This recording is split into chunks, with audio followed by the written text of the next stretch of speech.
TUS TV, kituo bora cha michezo na burudani. TUS TV, kituo bora cha michezo na burudani. TUS TV, kituo bora cha michezo na burudani. Mahinyu ni mchezaji wa Kisee Market na nashukuru Mungu mchezo wao umekuwa mzuri kwa upande wetu.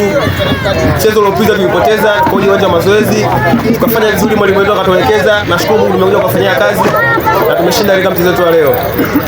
Na mchezo kiujumla ulikuwa mzuri. Timu pinzani ilikuwa inaonekana mchezo ni mzuri pia kwa sababu timu pinzani nao walikuwa ni vijana, sisi vijana. Kwa hiyo mpira ulikuwa na ushindani wa aina yake. Pia tunaahidi mashabiki wetu mchezo unaofuata tutafanya vizuri kuelekea hatua inayofuata. Labda changamoto ilikuwa sehemu gani labda kwa upande wa wapinzani? Kwa upande wa wapinzani changamoto yao walikuwa ni watu wa kucheza pia vijana pia nao kama sisi walikuwa wanacheza mpira wa kuachia, mpira wa kuonana. Ila sisi tumetumia makosa yao vizuri, pia tumeweza kufanyia kazi na tumepata ushindi wa mabao mawili. Nashukuru. Unawaahidi nini mashabiki wa Kisewe upande Kisewe kwa mchezo mwingine ujao?